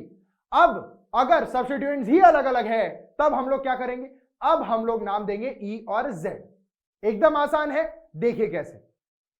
अगर मेरे पास एक कंपाउंड है, यहां पर देखिए C डबल बॉन्ड C, यहां पर इस तरीके से होंगे ग्रुप्स अटैच, यहां पे है फ्लोरीन, क्लोरीन, यहां पे है ब्रोमीन एंड यहां पे आयोडीन। ठीक है, अब हमें जज करना है कि यहां पर प्रायोरिटी किसकी होगी, इस कार्बन की अलग और इस कार्बन की अलग। क्लियर है? अच्छा, अगर मैं यहां पर नंबरिंग देना चाहूं अकॉर्डिंग टू प्रायोरिटी, तो ज्यादा मॉलिक्यूलर वेट किसका होगा, फ्लोरीन का कि क्लोरीन का? ऑब्वियस ही बात है क्लोरीन का ज्यादा है, तो ये आ गया 1, ये आ गया 2। अब यहां पे अगर देखूं ब्रोमीन और आयोडीन में, तो सीधी सी बात है भैया कि आयोडीन का मॉलिक्यूलर वेट क्या है, ब्रोमीन से ज्यादा है और इसका है कम, तो ये आ गया 2 पर। अब आप देखिए दोनों तरफ डबल बॉन्ड के एक साइड में यदि दोनों 2-2 है तो हम इसे कहेंगे Z। क्या कहेंगे? Z कहेंगे। अगर अपोजिट साइड होता तो हम E कहते। कैसे? आइए देखिए एग्जांपल एक और। यदि कार्बन और कार्बन के बीच में डबल बॉन्ड है और यहां पर बॉन्ड्स मौजूद है तो हम लोग किस तरीके से लिखेंगे? यहां पे फ्लोरीन, यहां पे क्लोरीन, यहां पे ब्रोमीन और यहां पे होगा आयोडीन। अगर बात हम लोग नंबरिंग की करें तो फ्लोरीन और क्लोरीन में से ज्यादा भारी, मतलब जिसे कहेंगे मॉलिक्यूलर वेट जिसका ज्यादा है वो है क्लोरीन और कम है फ्लोरीन का। इन दोनों में से अगर देखें तो ज्यादा मॉलिक्यूलर वेट आयोडीन का है और कम है ब्रोमीन का। अगर देखें तो दोनों तरफ जो 2-2 प्रायोरिटी वाले ग्रुप है ये अपोजिट साइड पे है, 1-1 दोनों अपोजिट साइड पे है, तो हम लोग इसे क्या कहेंगे? हम लोग इसे नाम देंगे ई। ठीक है, और ये क्या था? जेड। क्या है ये? आइए पढ़ते हैं। This system is applicable when there are 4 different substituents present on the 2 doubly bonded carbon atoms. If the highest priority group on the 2 carbon atoms of the double bond are on the same side, highest priority मतलब 1-1 दोनों same side पे है, ठीक है, तब हम क्या नाम देंगे? तब हम कहेंगे the configuration is Z configuration. And if they are on the opposite side, जैसे कि यहां पर देखिए 1 और 1 अपोजिट साइड में है, तो हम क्या कह रहे हैं? इसे E कह रहे हैं। क्या बात साफ हुई? अपोजिट साइड में है तो E, सेम साइड में है तो क्या? Z। यहां पे आपको प्रायोरिटी डिसाइड करनी है और प्रायोरिटी डिसाइड होगी according to the molecular weight. क्या बात साफ है? एक बार फटाफट इसे नोट करिए, उसके बाद बढ़ते हैं आगे। अब जैसा कि मैंने आपको बताया कि जो प्रायोरिटी होती है वो CIP रूल के अकॉर्डिंग होती है। क्या है ये CIP रूल? कुछ नहीं, 3 साइंटिस्ट के नाम है, एक है कॉल, इंडॉल एंड प्रिलॉग। इनके रूल के हिसाब से, मतलब कि मॉलिक्यूलर वेट के हिसाब से, या फिर आप कहेंगे कि कार्बन यानी कि जो पहला अटैच्ड एटम है वो, अगर पहले अटैच्ड एटम सेम है तब सेकंड अटैच जो होगा उसे देखेंगे, फिर थर्ड अटैच जो होगा उसे देखेंगे, इस तरीके से। तो यहां पर आपके पास 2 एग्जांपल दिए गए हैं। सबसे पहले यहां पर देखते हैं इस चीज का। तो नंबरिंग अगर हम दें तो इस कार्बन पे नंबर 1 जाएगा क्लोरीन को, क्योंकि ज्यादा मॉलिक्यूलर वेट है इसका एज कंपेयर टू यहाँ पे CH2 यानी कि कार्बन, तो ये आ जाएगा नंबर 2 पे। आपको बस नंबर 1 पता करना है, नंबर 2 तो अपने आप ही हो जाता है, ठीक है। उसके बाद यहां पे अगर देखें तो इधर भी कार्बन अटैच है, इधर ही कार्बन अटैच है। इस कार्बन को 2 कार्बन अटैच है, लेकिन इस कार्बन को मात्र 1 कार्बन अटैच होगा। इसे आप एक्सटेंड करके लिखेंगे तो किस तरीके से दिखेगा? देखिए यहां पे है CH2 और यहां पे है CH3, कुछ इस तरीके से। बोलो, यहां पे भी कर देते हैं। यहां पे है CH2 और यहां पे है CH3। ठीक है, अब नंबरिंग दे रहे हैं हम, तो नंबरिंग किसे देंगे, यहां पे 1, क्यों 1 दिया इसे, क्योंकि भैया यहां पे ज्यादा कार्बन लगे हैं एक कार्बन को, यहां पे एक ही कार्बन लगा है, यहां पे 2 कार्बन लगे हैं, तो अकॉर्डिंग टू CIP रूल हम इसे देंगे नंबर 1। अब जाहिर सी बात है नंबर 1 इसे दे दिया है, तो नंबर 2 इसे ही देंगे। अब क्योंकि दोनों साइड में जो हाई प्रायोरिटी ग्रुप है वो सेम साइड में है, डबल बॉन्ड के सेम साइड में है, तो इसका नोमेनक्लेचर आएगा क्या, Z। आ जाइए इधर, नंबर 1 जाएगा इसे क्लोरीन, नो डाउट, उसके बाद नंबर 2 जाएगा यहां। अब नंबर 1 है यहां पर और नंबर 2 है यहां। अगर देखें तो high priority group opposite side में है डबल बॉन्ड के, तो इसे हम देंगे नोमेनक्लेचर ई कॉन्फ़िगरेशन इसका है। ठीक है, तो इन्होंने कहा है priority is decided according to CIP rules as described in the RS system of the nomenclature. जैसा कि R और S सिस्टम जब मैं आपको पढ़ा रहा था तब मैंने आपको जो CIP रूल्स बताए थे कि भैया सबसे पहले देखना है कि कौन से एटम को अटैच है, जिस एटम को अटैच है अगर वो दोनों तरफ सेम है तो आपको देखना है कि दूसरा कार्बन जो है ये क्या है। अगर दूसरा कार्बन भी सेम है, अगर वो डबल बॉन्ड से अटैच है किसी और कार्बन को, तो डबल बॉन्ड का मतलब होता है 2 कार्बन को अटैच है। यदि वो नाइट्रोजन को अटैच है एक साइड से और एक साइड से वो कार्बन को अटैच है, तो नाइट्रोजन को अटैच होने वाला ज्यादा प्रायोरिटी होगा as compare to that of the carbon को अटैच वाले से। ठीक है, तो CIP रूल मैं ऑलरेडी आपको जब RRS नोमेनक्लेचर पढ़ा रहा था वहां पे मैंने आपको कुछ तमाम रूल्स दिए थे, वो आपको देखने हैं, समझने हैं, परखने हैं और वही यहां पर यूज करने हैं। ठीक है, बात एकदम सेम है, कोई नई चीज यहां पर नहीं हो रही, बस हम लोग E और Z ये नोमेनक्लेचर यहां पे दे रहे होंगे। अगर बात आपके खोपड़िया में एकदम बढ़िया समझ चुकी है तो एक बार इसे नोट कर लीजिए फटाफट, उसके बाद बढ़ते हैं आगे। नेक्स्ट जो पॉलीइन्स होते हैं, पॉलीइन्स मतलब 1, 2, 3, 10 इतने सारे डबल बॉन्ड यदि किसी पर्टिकुलर एक स्ट्रक्चर में अगर हमें दिखते हैं तो हम उसे पॉलीइन कहते हैं। लेट्स से फॉर एग्जांपल अगर मेरे पास में एक स्ट्रक्चर है कुछ इस तरीके से वो दिख रहा है, देखिए स्ट्रक्चर हमारे पास में है PH bond CH double bond CH bond CH double bond, यहां पर है CH bond CH double bond और यहां पे है CH बॉन्ड PH। ठीक है, ये कंपाउंड है हमारे पास में, आप देख सकते हैं यहां पे 1, 2 और 3 तीन यहां पे डबल बॉन्ड्स मौजूद है। अब इसमें कितने नंबर ऑफ ज्योमेट्रिकल आइसोमर्स पूछा जा रहा है कि कितने ज्योमेट्रिकल आइसोमर्स यहां पे पॉसिबल होंगे, तो इसका छोटा सा फॉर्मूला है यहां पे 2 to the power n। देखिए, when both ends of polyene is different, अगर दोनों एंड्स किसी भी पर्टिकुलर पॉलीन के दोनों एंड्स डिफरेंट है, मतलब यहां पे एक पीएच है और यहां पर एक अलग ग्रुप लगेगा, जैसे मैं CH3 लगा दूं, दोनों एंड्स अलग अलग है, ठीक है, then the total number of geometrical isomers will be 2 to the power n। तो क्या होगा 2 to the power n। n क्या है, नंबर ऑफ डबल बॉन्ड्स कितने हैं, 1, 2, 3, 3 डबल बॉन्ड है, तो यहां पे क्या आ जाएगा 2 to the power n, मतलब 2 to the power 3 is equals to 2 into 2 into 2, मतलब 4 into 2 is equals to 8। ठीक है, तो इस तरीके से 8 यहां पे अलग अलग ज्योमेट्रिकल आइसोमर्स यहां पे आने वाले हैं इस पर्टिकुलर स्ट्रक्चर के। ठीक है, तो पर डिफरेंस यहां पे क्या है कि भैया दोनों एंड्स पर जो यहां पे CH3 है और यहां पे जो PH है ये यहां पर अलग अलग होने चाहिए। अगर सेम होंगे तो बात बिगड़ जाएगी, अलग अलग होने चाहिए तो बात बन जाएगी। ठीक है, अगर अलग अलग होते हैं तो आपको 2 to the power n ये फॉर्मूला यूज करना है, अगर सेम होते हैं तो क्या देखते हैं आगे, लेकिन उसके पहले सबसे पहले ये नोट कर लीजिए, उसके बाद बढ़ते हैं आगे। नेक्स्ट, जब दोनों एंड हमारे पॉलीन के ends of the polyene is same and have equal number of double bonds, अगर एंड सेम है और यहां पर even number of double bonds है, मतलब 2, 4, 6, 10 ऐसे हैं, तब फॉर्मूला क्या लगाएंगे, तब हम यहां पे 2 to the power n-1 plus 2 to the power n-1 by 2। ठीक है, यहां पे दोनों सेम है 2 to the power n-1, बस यहां पे आपको n-1 पे डिवाइड बाय 2 कर देना है, एक ही चीज है। देखो एग्जांपल हम लोग ले लेते हैं, PH bond CH double bond CH bond CH bond CH bond CH double bond CH bond CH double bond CH bond CH, कितने हो गए भाई, 1, 2, 3 और 4 यहां पे हो चुके, तो यहां पर हम लोग कर देंगे PH।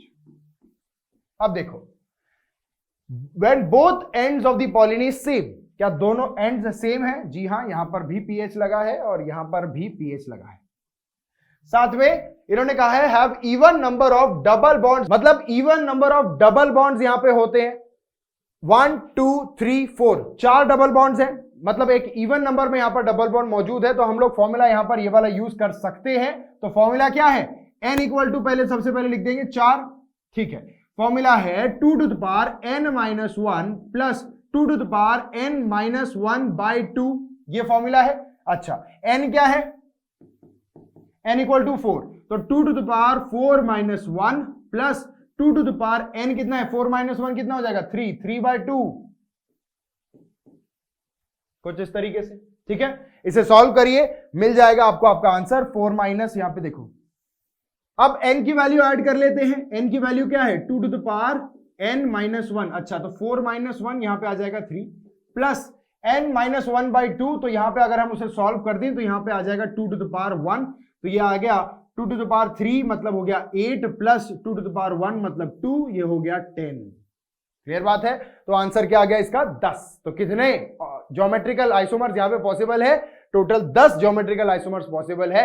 शर्त यहां पे एक है कि आपके पास जो नंबर ऑफ डबल बॉन्ड्स होने चाहिए ये इवन होने चाहिए। 1 2 3 4 4 बॉन्ड्स हैं यहां पर, तो even number of double bonds हैं, और साथ ही में जो एंड्स हैं यहां पर ये भी सेम होने चाहिए, तभी आप ये पर्टिकुलर फॉर्मूला वहां पे लगा सकते हैं।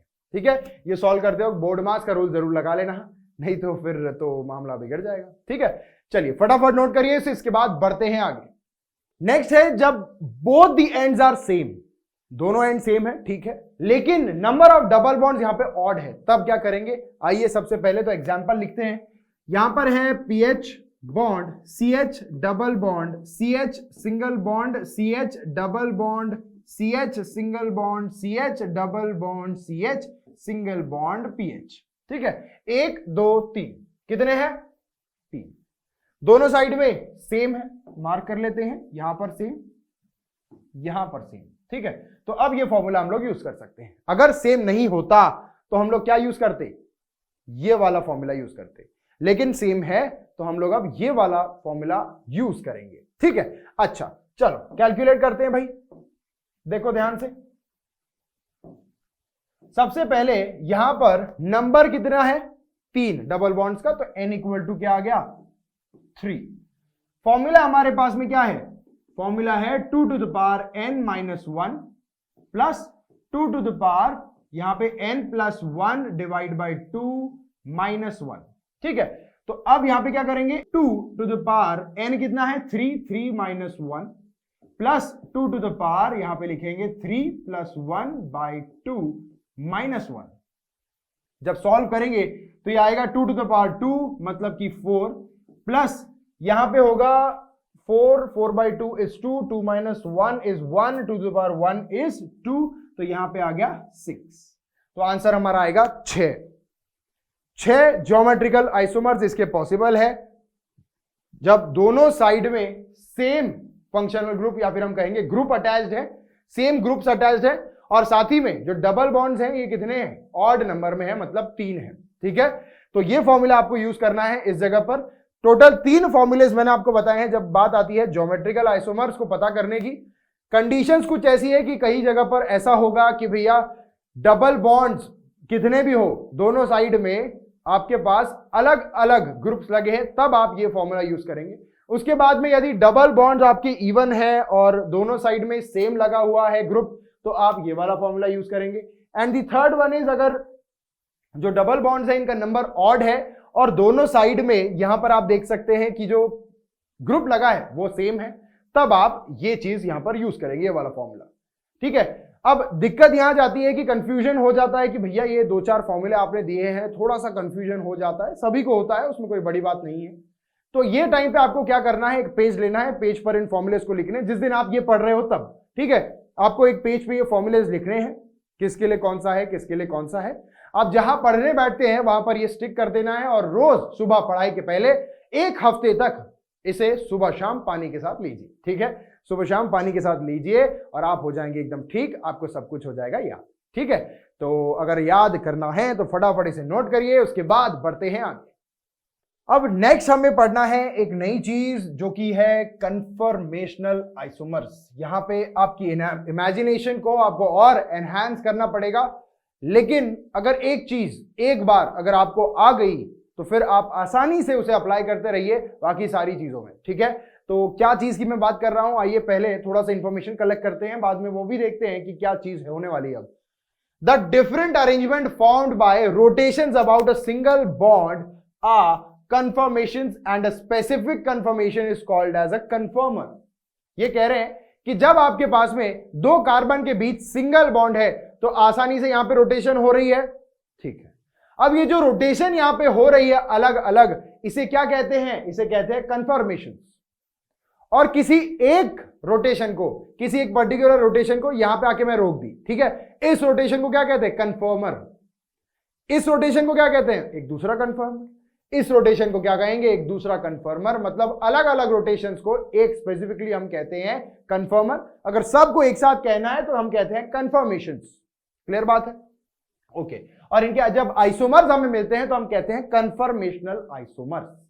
चलिए, pure conformer can not be isolated in most cases. Most cases में ऐसा होता है कि जो प्योर कन्फर्मर होता है उसे हम लोग आइसोलेट नहीं कर पाते, क्योंकि स्टेबिलिटी कम होती है। एनर्जी ज्यादा होने की वजह से स्टेबिलिटी कम होती है। जब एनर्जी ज्यादा है तो स्टेबिलिटी कम, तो जाहिर सी बात है। अब अगर स्टेबिलिटी कम है तो उस पर्टिकुलर स्टेट में उस चीज को रख पाना बेहद मुश्किल हो जाता है, और इसी वजह से हम उसे एक्सट्रैक्ट नहीं कर सकते, उसे बाहर नहीं निकाल सकते, उसे आइसोलेट नहीं कर सकते। Pure conformer can not be isolated in most of the cases. क्यों? Because the molecules are constantly rotating through all the possible conformations. अब ये जो मॉलिक्यूल्स होते हैं कॉन्स्टेंटली रोटेट होते रहते हैं, ठीक है, कॉन्स्टेंटली रोटेट होते रहेंगे। अब रोटेट क्यों हो रहे हैं, ऑब्वियसली बात है, कुछ स्टेरिक हिंडरेंस हो रहा होगा, कुछ फोर्स वहां पे डेवलप हो रहा होगा, इसीलिए रोटेट होते जा रहे हैं। अब क्योंकि ये कंटिन्यूसली रोटेट होते जा रहे हैं तो हम उसे एक जगह पर रोककर उसे आइसोलेट कर नहीं पाते, ठीक है।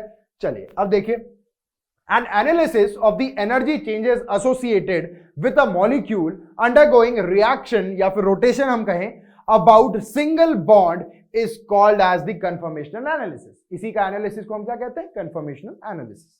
In drawing conformations we use often Newman projection। Newman projection, एक नए साइंटिस्ट यहां पे आ रहे हैं न्यूमन, इन्होंने कुछ अलग प्रोजेक्शंस दिए थे, कुछ अलग तरीके बताए थे कि 3D में आप इन कंफर्मेशंस को कैसे देख सकते हैं, या फिर आप 2D में इसे पेपर पे कैसे बना सकते हैं। ये चीजें उन्होंने हमें बताई थी, जिसे हम कहते हैं न्यूमन प्रोजेक्शन।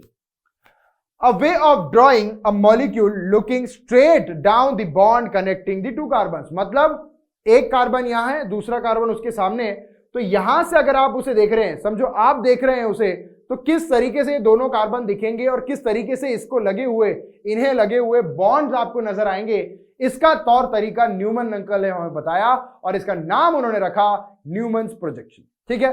आइए पढ़ते हैं उस बारे में, लेकिन उसके पहले एक बार फटाफट ये नोट कर लीजिए क्या क्या इंपॉर्टेंट चीजें यहां पे हमने देखी है, उसे लिख लीजिए, याद कर लीजिए, समराइज कर लीजिए, उसके बाद हम बढ़ते हैं आगे। नेक्स्ट, अब किस तरीके से ये जो न्यूमन प्रोजेक्शन है इसे हम लोग प्रोजेक्ट करते हैं, देखते हैं। आइए ये चीज सीखते हैं। The front carbon atom is represented by 3 line coming together in a Y shape. अब जाहिर सी बात है, दो कार्बन के बीच ये मामला हो रहा है, सिंगल बॉन्ड है ना उन दोनों के बीच में, इसीलिए अब ये जो दो कार्बन है, जो सामने वाला कार्बन है, ये आपको किस तरीके से दिखेगा, ये आपको वाई शेप में नजर आएगा। देखो कुछ इस तरीके से मैं आपको बताता हूं, ये देखो, ये वाई शेप नजर आ रहा है, Y shape, right, in a Y shape. The back carbon is represented by a circle. ये है फ्रंट कार्बन यहां पर जो मैंने पर्पल कलर में बनाया है, और जो पीछे का कार्बन है, राइट, वो होगा एक सर्कल के फॉर्म, राइट, पीछे का कार्बन है सर्कल के फॉर्म में, with 3 bonds pointing out from it. इससे ये देखो 1, 2 और 3, ये तीनों जो हाइड्रोजन है ये पीछे के हैं, और जो आगे के हाइड्रोजन है मैं यहां पर इस कलर से मार्क कर रहा हूं। जो बचे हुए ब्लैक हाइड्रोजन हैं ये पीछे के कार्बन के हैं, जो कि आपको सर्कल के फॉर्म में दिख रहा है। ये दोनों कार्बन है, ये कार्बन और ये कार्बन, ये क्या हाइड्रोजन उन कार्बन को लगे हुए। एक्चुअली ये स्ट्रक्चर कैसा है, इस तरीके से अगर हम कहें तो यहां ये रहा वो स्ट्रक्चर, CH3 ये स्ट्रक्चर है वो। ये वाले कार्बन को इन्होंने कैसे रिप्रेजेंट किया है, एक डॉट से, और ये वाले कार्बन को इन्होंने रिप्रेजेंट किया है एक सर्कल से, ठीक है। और ये जो हाइड्रोजन्स हैं इस सर्कल से बाहर आ रहे हैं, और ये जो हाइड्रोजन्स हैं ये इस डॉट से बाहर आ रहे हैं, कुछ इस तरीके से। क्लियर बात है? तो देख लो एक बार, इसे कहते हैं हम लोग न्यूमन्स प्रोजेक्शन। इसके बाद में इस प्रोजेक्शन में किस तरीके से रोटेशन होते हैं और क्या क्या एंगल्स होते हैं वो मैं आपको बताता हूं, लेकिन उसके पहले एक बार फटाफट इस पर नजर डाल लो, उसके बाद बढ़ते हैं आगे। नेक्स्ट, अब यहां पर हम देख रहे हैं न्यूमन प्रोजेक्शन और सॉहर्स स्ट्रक्चर। सॉहर्स स्ट्रक्चर और न्यूमन प्रोजेक्शन में कुछ ज्यादा फर्क नहीं है, लेकिन है। तो आइए हम देखते हैं किस तरीके से फर्क यहां पे होता है।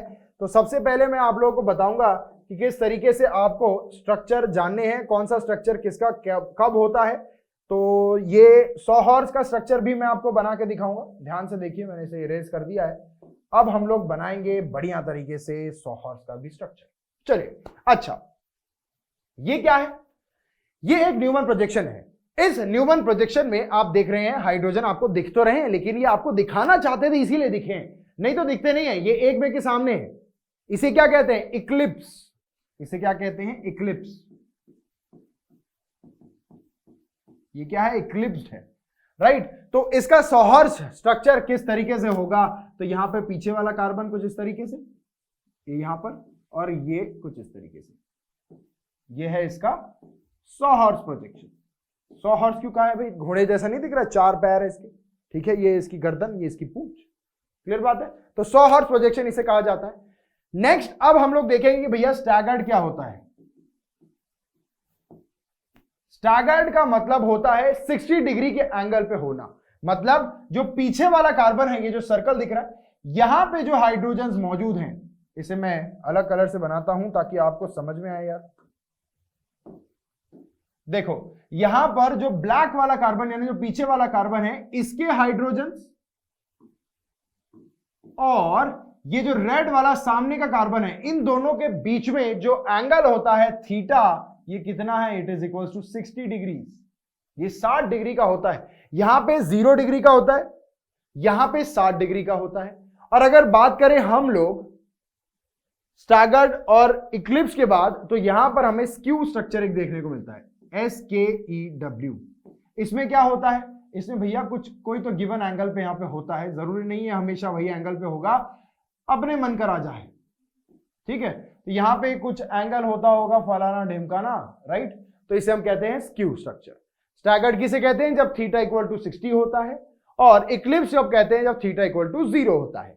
अच्छा, अब स्टैगर्ड का सॉहर्स प्रोजेक्शन किस तरीके से दिखता है, तो आइए बनाते हैं उसे भी।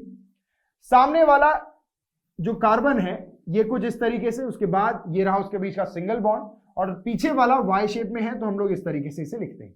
सारे हाइड्रोजन्स लिख देते हैं भाई यहां पर। क्लियर है?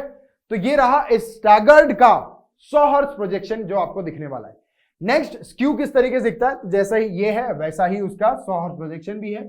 तितर पितर कर दीजिए, किस तरीके से भी हो सकता है, वो कोई भी एंगल वहां पे हो सकता है।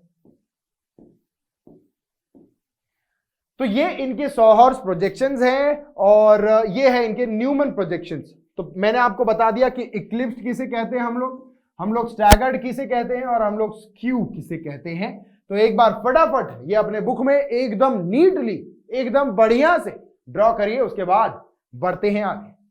तो आपकी नोट्स बढ़िया से बन जाए, इसीलिए यहां पर जो मैंने चीज आपको कही है वही मैंने आपको लिख कर भी दे दी है कि आप इसे नोट्स में उतार ले और बढ़िया तरीके से उसे रखें अपने पास। In sawhorse projection you are looking at the carbon carbon bond from an oblique angle. मतलब जो सॉहर्स था उसका नजरिया ये बता रहे हैं।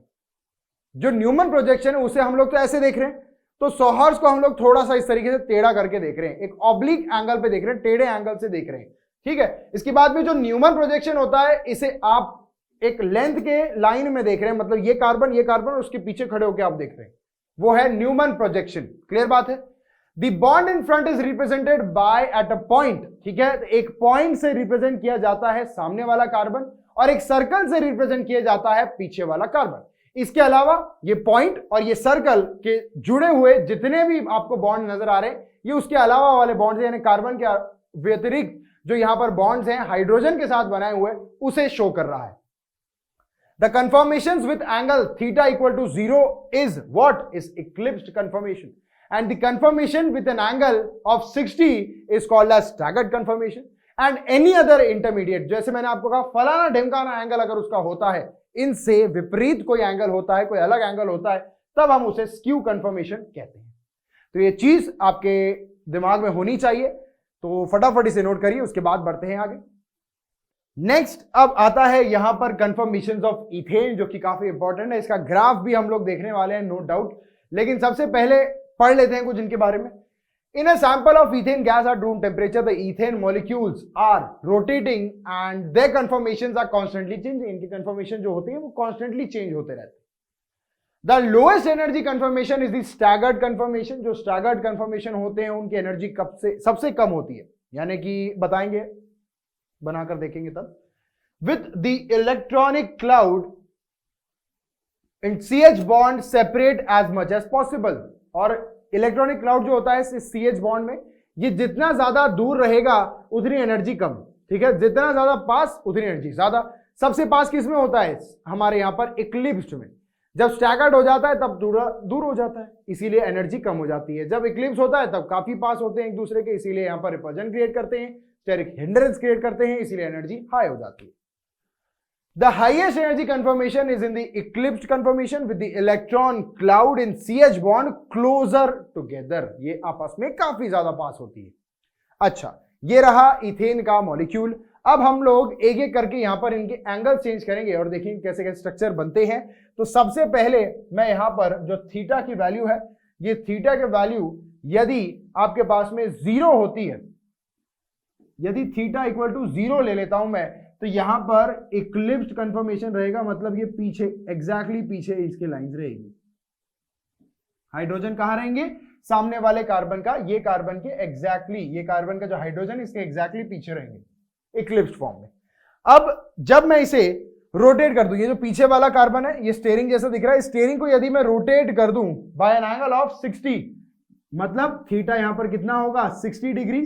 तो 60 डिग्री के एंगल से यदि मैं इसे रोटेट कर देता हूं, तो अब जो यहां पर कार्बन और हाइड्रोजन के क्लाउड रहेंगे, इलेक्ट्रॉन्स, ये कुछ इस तरीके से आपको दिखेंगे और इसे हम लोग क्या कहते हैं? स्टैगर्ड कहते हैं। क्या कहते हैं?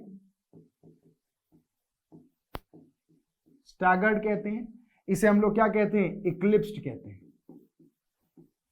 यह है इक्लिप्स्ड, यह है स्टैगर्ड, ठीक है। अब अगर मैं इसे और थोड़ा सा रोटेट कर दूं, मतलब और 60 डिग्री से रोटेट कर दूं, तो ये जो हाइड्रोजन, अच्छा मार्क कर देते हैं भाई, ठीक है। देखो ये वाले हाइड्रोजन को मैं रेड में कर दे रहा हूं, ठीक है। अब ये वाले हाइड्रोजन से आप पोजीशन पहचानिएगा कैसे कैसे रोटेट हो रहा है। रोटेट हुआ 60 से तो यहां आ गया, उसके बाद और 60 यानी टोटल 120 से जब मैंने इसको रोटेट किया तो अब ये कुछ यहां पे आ चुका था। और अगर हम लोग बॉन्ड्स देखें तो यहां पे कुछ इस तरीके से इसके बॉन्ड्स बन रहे थे। ये रहा हाइड्रोजन और ये रहा इसका हाइड्रोजन, ठीक है। मतलब ये जो हाइड्रोजन पहले यहां था, 60 का एंगल बनाया तब यहां आया, उसके बाद 120 का एंगल बनाया तो यहां आ गया, ये देखो।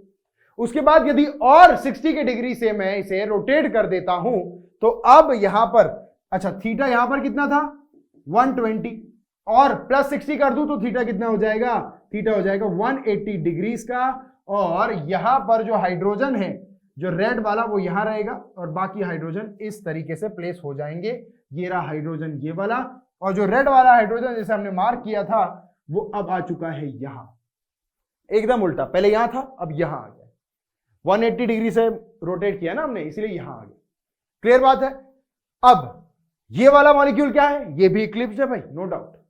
ये वाला क्या है? ये भी स्टैगर्ड है, नो डाउट, ठीक है। तो ABCD इनका एक बेहतरीन ग्राफ बना हुआ है। आइए उस ग्राफ को हम लोग देखते हैं। देखिए ये रहा वो ग्राफ। अब यहां इस एक्सिस पे है पोटेंशियल एनर्जी और इस एक्सिस पे है एंगल। देखिए जब एंगल 0 था, जब एंगल 0 था, मतलब बात हो रही है इसकी A की, जब एंगल 0 था तब एनर्जी कितनी थी? हाई। क्योंकि मैंने क्या कहा था, जब इक्लिप्स में होता है तब हाईएस्ट एनर्जी होती है, राइट, क्योंकि काफी ज्यादा डिस्टॉर्शन वहां पे होता है। तो एनर्जी देखो यहां पर मैक्सिमम पे पहुंची हुई है A की, ठीक है। उसके बाद जैसे जैसे मैंने एंगल चेंज किया 60 से, तो ये एनर्जी घटकर एकदम नीचे आ गई और वो आ गई यहां, क्यों? देखो स्टैगर्ड, मैंने कहा था स्टैगर्ड में एनर्जी सबसे लो होती है। उसके बाद फिर से जब मैंने रोटेट किया तो ये फिर से इक्लिप्स फॉर्म में गया, इसीलिए फिर से ये चढ़कर वापस कहां आ गया? यहां आ गया। उसके बाद मैंने फिर से उसे रोटेट किया और फिर से रोटेट करने के बाद जब वो वापस एक स्टैगर्ड फॉर्म में नजर आने लगा, अब ये देखिए किस तरीके से हो चुका, ये वापस आ गया इधर। स्टैगर्ड में एनर्जी लो, इक्लिप्स में एनर्जी हाई। तो ये ए और सी ये क्या है? दोनों के दोनों इक्लिप्स है, ये है इक्लिप्स्ड। और जो बी और डी है ये दोनों के दोनों क्या है? स्टैगर्ड। ये स्टैगर्ड में है, ठीक है, स्टैगर्ड फॉर्म में है। अब अगर हम बात करें स्टेबिलिटी की, तो स्टेबिलिटी में ये जो बी और डी है, बी और डी देखिए एनर्जी कम स्टेबिलिटी ज्यादा, ये होते हैं छोटे बच्चों के जैसे। छोटे बच्चों में जितनी, देखो अब उन्हें खाना खिला दो, ठूस दो खाना उनके पेट में, पेट भर गया, अब उन्हें कुछ नहीं चाहिए, अब वो इधर उधर खेलेंगे, इधर जाएंगे उधर जाएंगे, तमाम जितना भी परेशान कर सकते हैं लोगों को उतना करेंगे, क्योंकि एनर्जी हाई है, राइट? एनर्जी हाई तो एकदम अनस्टेबल। फिर जब पेट खत्म हो जाता है ना, खाना पेट में का वो पच गया, उसके बाद में भूख लगने लगी, तो फिर आके चुपचाप है ना ऐसे करके मम्मी के पास बैठ जाते हैं, वैसे ही होता है। तो जब एनर्जी कम तो स्टेबिलिटी ज्यादा। तो बी और डी इक्वल है एक दूसरे के, लेकिन स्टेबिलिटी की बात करें तो इनकी स्टेबिलिटी ज्यादा है, किससे? ए और सी से, मतलब ए और सी इन दोनों से। अब एनर्जी की बात करें तो इसका उल्टा हो जाएगा, दैट्स इट, क्योंकि एनर्जी और स्टेबिलिटी इनवर्सली प्रोपोर्शनल एक दूसरे के यहां पर, ठीक है। अब देखिए the energy difference between the conformation of ethane can be represented graphically in a potential energy diagram as shown in the figure, ठीक है। ये फिगर में मैंने आपको ग्राफ बना के दिखाया, ग्राफ भी इंपॉर्टेंट है, इस पर से भी क्वेश्चन पूछे जा चुके हैं। जी हां, इस पर से क्वेश्चन पूछे जा चुके हैं। तो ये ए जो था हमारा किस तरीके से दिखता था, एक बार और मैं आपको बता देता हूं। ये सामने वाला कार्बन, ये पीछे वाला कार्बन, ठीक है। इस तरीके सामने वाले कार्बन के हाइड्रोजन और ये इस तरीके से इस पर्टिकुलर कार्बन के हाइड्रोजन, ठीक है। कैसे फॉर्म में? इक्लिप्स फॉर्म में। उसके बाद मैंने इसे रोटेट किया, जैसे ही रोटेट किया अब ये किस तरीके से बन गया था? इस तरीके से। फिर मैंने रोटेट किया उसे, तो अब ये किस तरीके से हो गया था? Eclipse form. फिर से रोटेट किया, टोटल 180 डिग्री का जैसे ही रोटेशन हुआ तो ये एकदम एंटी हो गया उसको, मतलब कुछ इस तरीके से स्ट्रक्चर बन चुका था। जो पहले हाइड्रोजन यहां था वो घूम फिर के अब कहां हो गया? यहां हो गया, ठीक है। तो इस तरीके से होता है इथेन का एनर्जी प्रोफाइल डायग्राम। तो इसे आप लिख लीजिए, इंपॉर्टेंट चीज यहां पर है, ये भी इंपॉर्टेंट है, नोट कर लीजिए और स्टार मार्क कर लीजिए इस चीज को, बहुत ज्यादा इंपॉर्टेंट है। ये दोनों चीजें जो मैंने आपको बताई है काफी ज्यादा इंपॉर्टेंट है, ये चीज और साथ ही में ये चीज। तो फटाफट इसे नोट करिए, उसके बाद बढ़ते हैं आगे। अब ईथेन के बारे में कुछ इंपॉर्टेंट चीजें हैं जो कि जानना जरूरी है, तो आइए उन्हें देख लेते हैं। As ethane rotates towards an eclipsed conformation, जब ये एक इक्लिप्स्ड कंफर्मेशन की तरफ दौड़ता है, its potential energy increases and there is resistance to the rotation. Potential energy बढ़ जाती है और रोटेशन होना थोड़ा सा दिक्कत हो जाता है। This resistance of twisting is called as the torsional strain. इस वजह से जो ये स्ट्रेन आ रहा है, ये जो इक्लिप्स होने के बाद जो स्ट्रेन आ रहा है, इसे क्या कहा जाता है? इसे कहा जाता है टॉर्शनल स्ट्रेन। क्या कहा जाता है भाई? टॉर्शनल स्ट्रेन कहा जाता है। इंपॉर्टेंट है ये terminology. And energy required is called as torsional energy, और इसे क्या कहते हैं? टॉर्शनल एनर्जी कहते हैं।